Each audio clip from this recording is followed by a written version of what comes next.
This is the English program of Radyo Pilipinas World Service, the international broadcast station of the Presidential Broadcast Service, Bureau of Broadcast Services. Aired daily from 0200 to 0330 UTC through the following shortwave frequencies: 12.020 megahertz, 15.640 megahertz, 17.665 megahertz.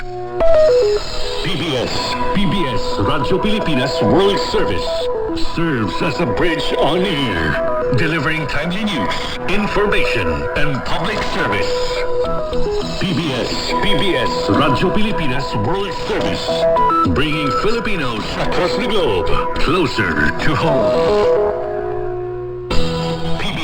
PBS Radyo Pilipinas World Service expanded its online presence. Besides our shortwave broadcast, PBS Radyo Pilipinas World Service can also be heard via live audio streaming. Just download Evox PBS receiver on Google Play Store from your Android phone or via App Store from your iPhone. You can also watch our broadcast via Facebook and YouTube channel. Just type in and search for Radyo Pilipinas World Service. Radyo Pilipinas World Service, the international broadcast station of the Presidential Broadcast Service, Bureau of Broadcast Services, bringing Filipinos across the globe closer to home. Radyo Pilipinas World Service is now truly digital, delivering you information, entertainment, and variety of programs through your social media app. Follow, like, and share Radyo Pilipinas World Service Facebook page and Radyo Pilipinas World Service YouTube channel. Download PBS Audio Receiver app for continuous audio streaming of programs 24 hours a day, 365 days a year. Radyo Pilipinas World Service Online, serving the Filipino and the global community with unfading commitment. From the Presidential Palace, Manila, Dateline Malacañang.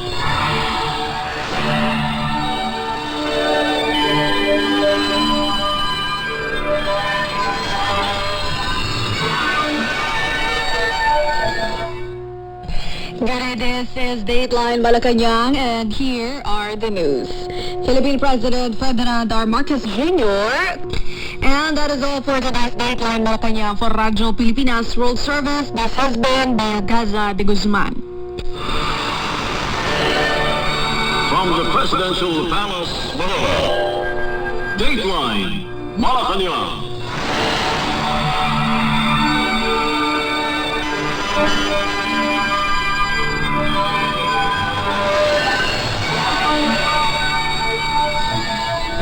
Radyo Pilipinas World Service is now truly digital, delivering you information, entertainment, and variety of programs through your social media app. Follow, like, and share Radyo Pilipinas World Service Facebook page and Radyo Pilipinas World Service YouTube channel. Download PBS Audio Receiver app for continuous audio streaming of programs 24 hours a day, 365 days a year. Radyo Pilipinas World Service Online, serving the Filipino and the global community with unfading commitment. The Presidential Broadcast Service, Bureau of Broadcast Services, ushers in Radyo Pilipinas World Service, establishing a bridge on air for Filipinos living and working abroad and the international community. Radyo Pilipinas World Service reaches out to Filipino overseas workers, the Filipino diaspora, and foreign listeners all over the world through its online social media platforms via RP World Service Facebook page, YouTube channel, and live audio streaming. 24 hours a day, 7 days a week. Manned by seasoned production and technical personnel with passion and dedication. Produces and airs a variety of Filipino and English programs ranging from news and public affairs, business, sports, entertainment, audiovisual documentaries, public service, and presidential activities done here in the Philippines or abroad. Radyo Pilipinas World Service, through its online digital platform, is able to connect with Filipinos all over the world, made possible under the direction direction and support of PBS-BBS, mandated to disseminate information on programs, agency policies, and establish reliable public service geared for the welfare and protection of overseas Filipino workers and Filipinos living abroad and their respective families. Breaking through time zones and geographical barriers, Radyo Pilipinas World Service, through its online digital broadcast, establishes a bridge on air for the Filipino overseas worker and the Filipino diaspora to connect with the motherland and reap the programs and services of government for their sacrifice for their families and valuable contribution to the Philippine economy, but most of all, for upholding Filipino values, culture, and unquestionable professionalism in their chosen field of work.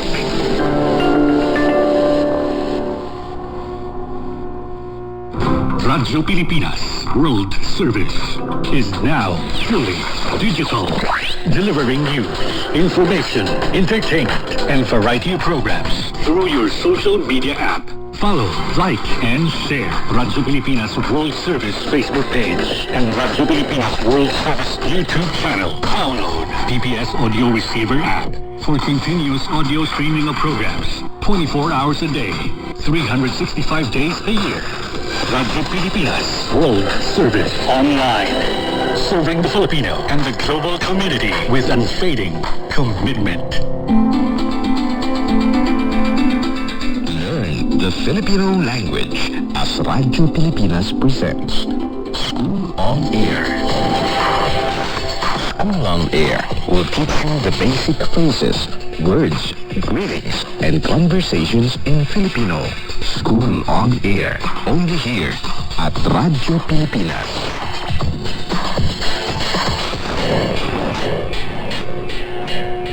Today on School on Air, you will learn the meaning of the Filipino phrase, paalam. Paalam means goodbye. As human beings and people from various nationalities and races, we have learned to communicate and express ourselves in the sincerest sense we can. Filipinos are no exception. The Filipino words, paalam means goodbye or farewell. It is said to a person that is dear to the person saying it. As Filipinos bid goodbye to a person who is leaving to a distant place, prayers of safety and good health comes along with it. Now friends, say after me, paalam. Let's say it again, paalam. Paalam means goodbye or farewell. You've learned another Filipino word only here in School on Air. Tune in again next time for more exciting lessons in Filipino. This has been Edwin Santos, saying bye for now and take care. We have just brought you School on Air. School on Air, only here at Radyo Pilipinas.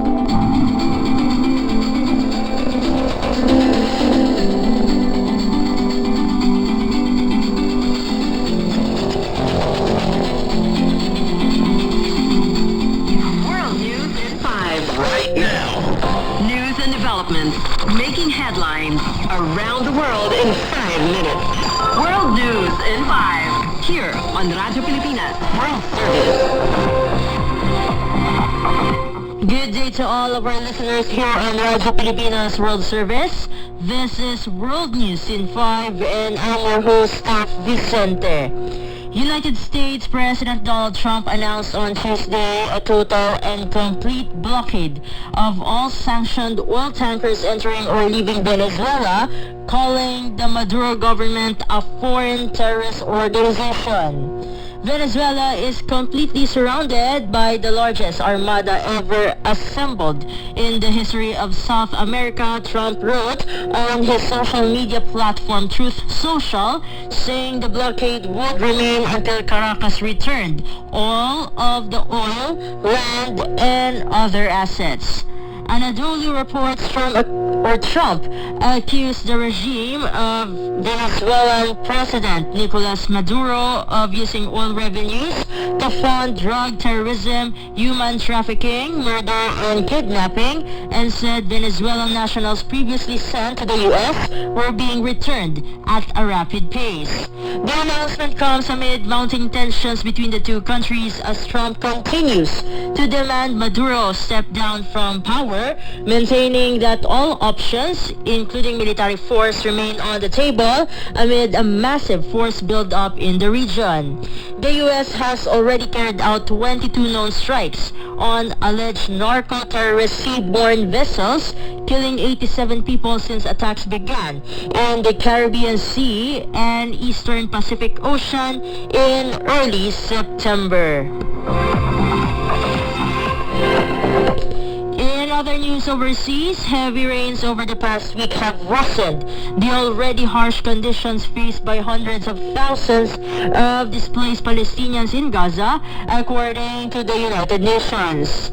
As reported by the BBC News, UNICEF says the overnight weather was extremely severe, with flood waters reaching several inches deep in some areas. Aid workers warn that children living in tents and makeshift shelters, many in wet clothes, are at serious risk of hypothermia and illness. Gaza's health ministry reports that one baby has died from hypothermia, while at least 11 others were killed when buildings collapsed due to the heavy rains. Although UN agencies have increased deliveries of tents, blankets, and clothing since the ceasefire began, they say the aid is still not enough. Nearly 55,000 rather, families have been affected, with shelters damaged or destroyed. More than 40 emergency shelters were badly flooded earlier this week, forcing many displaced families to move yet again. And finally, Russian President Vladimir Putin has signaled that he will not back down from his demand that Ukraine give up territory, despite growing efforts from the United States to push for a peace deal.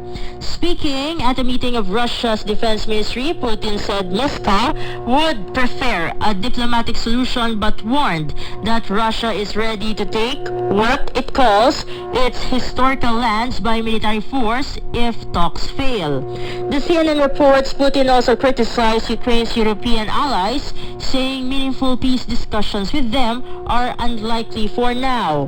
Territory remains a major obstacle in peace negotiations, along with security guarantees for Ukraine. Russia has already declared parts of eastern Ukraine annexed, though it does not fully control those areas. Ukrainian President Volodymyr Zelensky has rejected Russia's claims, saying Ukraine will never recognize occupied regions as Russian. He also warned that Moscow's idea of historical lands could threaten other European countries. U.S. President Donald Trump says a peace deal may be closer than before, but Ukraine's European allies remain cautious and continue to call for strong security protections. And that concludes today's edition of World News in 5. For Radyo Pilipinas World Service, this has been Steph Vicente. Good day and stay safe, everyone. World News in 5. Right now. News and developments making headlines around the world in 5 minutes. World News in 5. Here on Radyo Pilipinas World Service. Radyo Pilipinas World Service is now delivering you information, entertainment, and variety of programs through your social media app. Follow, like, and share Radyo Pilipinas World Service Facebook page and Radyo Pilipinas World Service YouTube channel. Download PBS Audio Receiver app for continuous audio streaming of programs 24 hours a day, 365 days a year. Radyo Pilipinas World Service Online. Serving the Filipino and the global community with unfading commitment. Time to celebrate kulturang Pinoy. Tradisyon, musika, sining, literatura, at iba pa. Anything and everything fun and Filipino. Ito ang Pinoy Kultura. ang kwento ng adobo. From its humble beginnings sa hapagkainan ng mga Pilipino noong ika-16 na siglo to 21st century international tables, adobo, the most famous and the country's national dish, speaks of our culture, the sour and the salty, the sweetness and spice, mixed with the richness of tender chunks of pork or chicken, sometimes both together. It has traveled provinces, crossed continents to inspire chefs and delight peoples across the seas. Traditionally cooked in clay pots, the Spanish gave the name adobo to the dish, from adobar, which means marinade. It is an indigenous cooking method that uses vinegar and salt to preserve food in the tropical climate. It's been cooked a multitude of ways. Simple, may maanghang, merong may coconut milk, depende sa rehiyon na siyang pinanggalingan. It's so flexible, it can create various and sometimes new tastes. Lasang Pinoy has listed 31 of what they call insanely delicious adobo recipes. There's the traditional chicken adobo. Simple, made with chicken, soy sauce, vinegar, garlic, peppercorns, and bay leaves. There's adobo that varies in color and taste. Adobong dilaw, adobong pula, at adobong puti. At hindi lang lutong chicken or pork. May adobong tahong, adobong kangkong, and chicken feet adobo. The New York Times once shared on Twitter a simple chicken adobo recipe as comfort food to cook in the middle of winter. The Food Network had its own adobo recipe, and there is apparently a Spanish chicken adobo with chocolate. This humble but iconic adobo is now put out controversy. Wikipedia says a trade department once announced plans to standardize the most popular Filipino dishes to make them easier to promote, starting with the adobo. Maraming hindi natuwa at pinatikos ang plano. The ABC Bill 180 said it's not mandatory and will only be done as a benchmark to define a basic traditional recipe para malaman kung tunay na Filipino dish pag nasa international setting. The adobo has been honored abroad, was runner-up in the Best Nouveau Street Food in the 2010 LA Street Food Fest. Philippine Primers says Chef Gordon Ramsay picked a pork adobo burger in Good Morning America's Battle of the Burgers in 2017. One can say the mix of flavors and spices of this iconic dish is a perfect foil for the Filipino character. It has certainly come a long way and has endured all this time. Simple or fusion elaborate version, the adobo remains to warm hearts and please palates. And bringing Tatak Pinoy to the world, just a bonus. Yan ang Pinoy Kultura, because our culture is cool. Radyo Pilipinas World Service is now truly digital, delivering you information, entertainment, and variety of programs through your social media app. Follow, like, and share Radyo Pilipinas World Service Facebook page and Radyo Pilipinas World Service YouTube channel. Download PPS Audio Receiver app for continuous audio streaming of programs 24 hours a day, 365 days a year. Radyo Pilipinas World Service Online. Serving the Filipino and the global community with unfading commitment. DFA Online. News and events from different Philippine embassies and consulates around the world. DFA Online. Here on Radyo Pilipinas World Service. Good day, I am Win Peñano with today's DFA Online. The Philippines and Brunei Darussalam held the fourth meeting of their Joint Commission for Bilateral Cooperation on December 15th. The talks co-chaired by Philippine Foreign Affairs Undersecretary Leo Herrera Lim and Brunei Foreign Ministry Permanent Secretary Pengiran Nurhashima revealed key milestones since the last meeting in 2023, including signed cooperation agreements, high-level visits, and last year's 40th anniversary of diplomatic ties. Both sides discussed expanding cooperation in defense, trade, agriculture, and peace efforts in Mindanao, as well as education, health, tourism, and people-to-people exchanges. They also shared views on regional global developments, including the Philippines ASEAN chairship next year. DFA Online. Here on Radyo Pilipinas World Service. In our news, the Philippines joined fellow UN member states in calling for stronger science-based and equitable global action at the 7th United Nations Environment Assembly held this month in Nairobi. At the high-level segment, Philippine Ambassador Marie-Charlotte Tang stressed that environmental protection, social well-being, and sustainable development must move forward together with global commitments translated into concrete national action. She highlighted Philippine initiatives on ocean protection, biodiversity, sustainable mining, and efforts to end plastic pollution, including the country's hosting of the first international conference on nuclear technology for plastic waste control last month.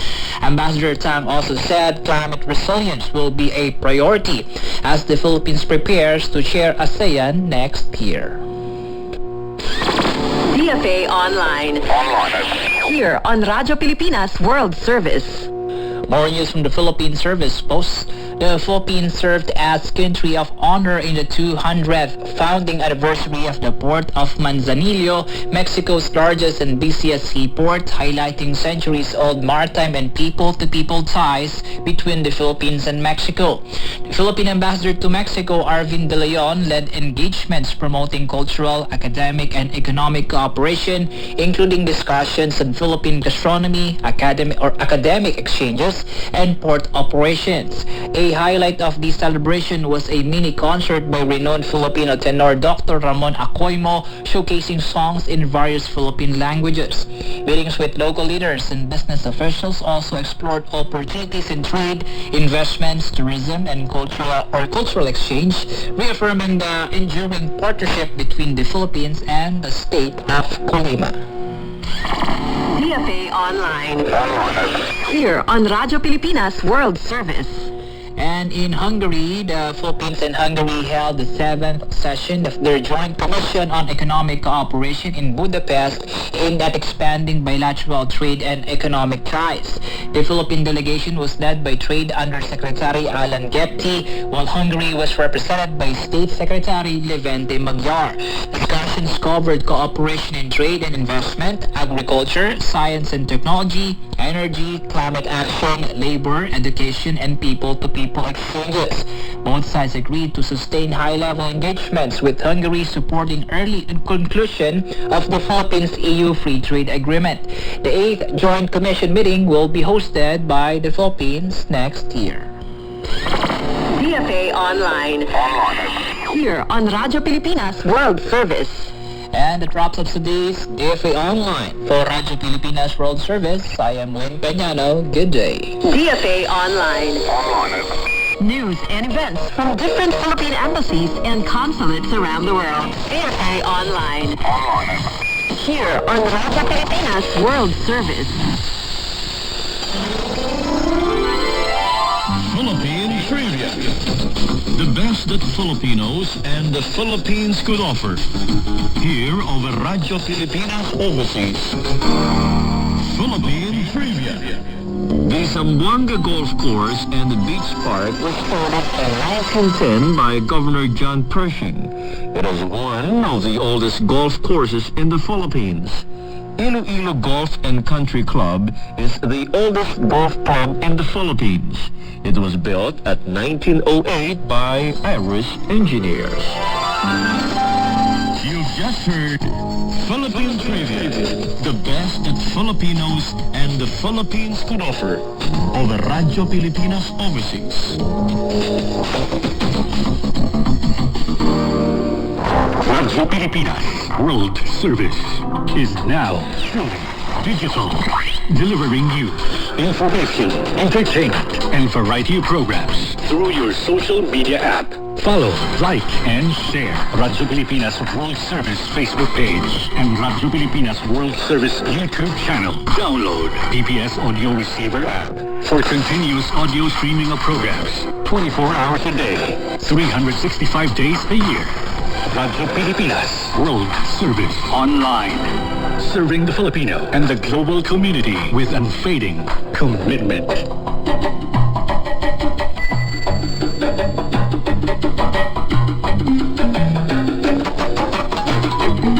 DZRE Radyo Pilipinas brings you another exciting and informative program in shortwave radio.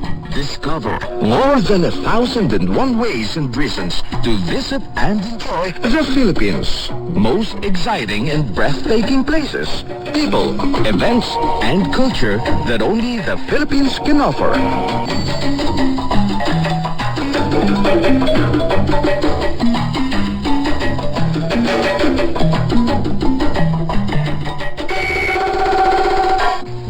RP, Radyo Pilipinas brings you another exciting and informative program in shortwave radio. Welcome friends and listeners of Radyo Pilipinas. This is your host, Leo Magpayo.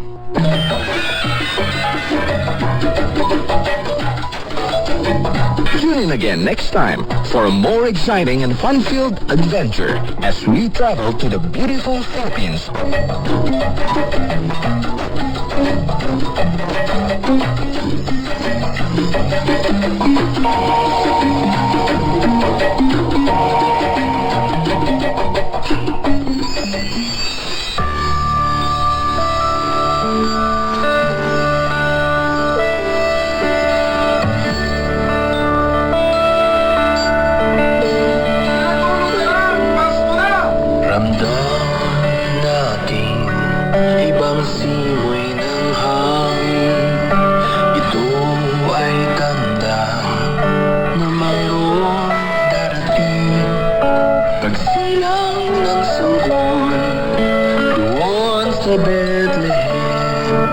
Siya ang nagligtas ng kasalanan natin. O bakit ba nalimutan na natin ang siyang tunay na diwa ng Pasko? Mag-alay sa ating kapwa, lalo't ipinagpala, tayo ay magmahal nang walang kapalit. Ng Radyo Pilipinas. Ang tunay na Pasko ay tayo. Ano man ang ginagawa natin, ang Pasko ay pagmamahalan, pagbibigay,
This is a celebration of the birth of Jesus, and to once again dedicate ourselves and our lives to that service.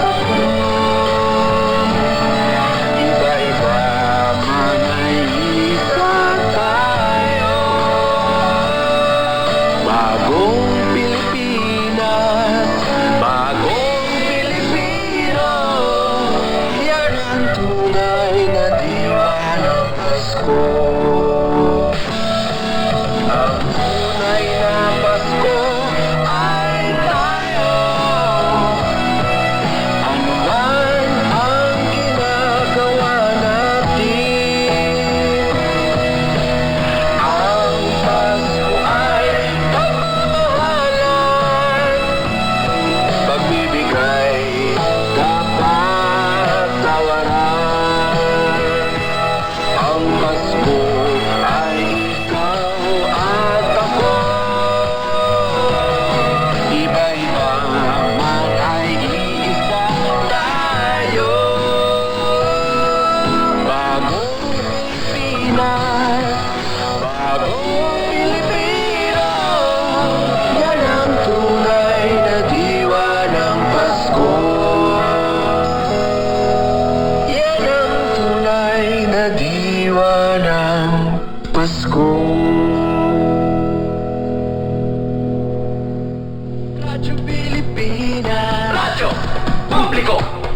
Pilipinas. Radyo Publiko.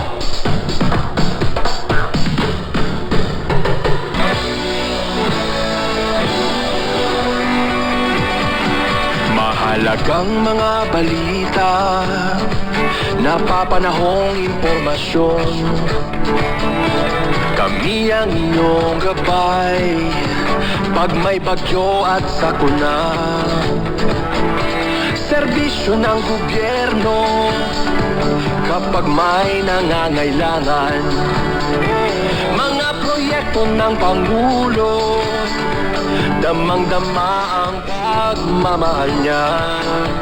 Tulay ng mga hinaing, ang problema ng bayan ating lulutasin. Tulay sa himpapawid, tulay ng pagbabago. Radyo Pilipinas, ng bagong Pilipinas. Radyo Pilipinas, ng bagong Pilipino. Mga proyekto ng Pangulo, damang-dama ang pagmamahal niya. Radyo Pilipinas, ang boses ng Pangulo.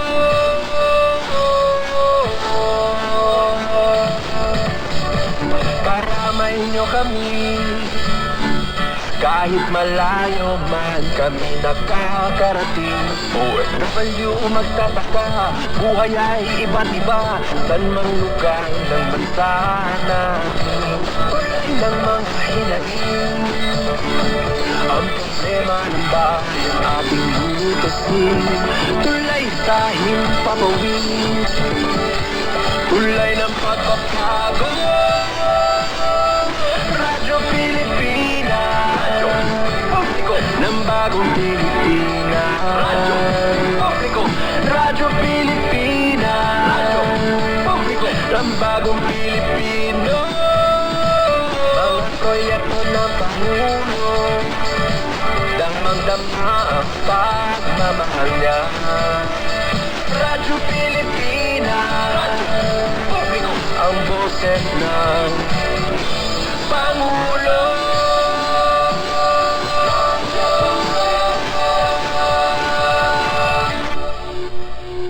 Radyo Pilipinas, Radyo Publiko. Radyo Pilipinas. Ito ang Presidential Broadcast Service. Radyo Pilipinas, Radyo Publiko ng bagong Pilipinas para sa bagong Pilipino. Naghahatid ng mahahalagang balita at informasyon. Nag-uugnay ng pamahalaan sa sambayanan. Tulay sa himpapawid ng serbisyo publiko. Radyo Pilipinas, Radyo Publiko, ang boses ng Pangulo. Radyo Pilipinas, Radyo Publiko. PBS, Radyo Pilipinas World Service expanded its online presence.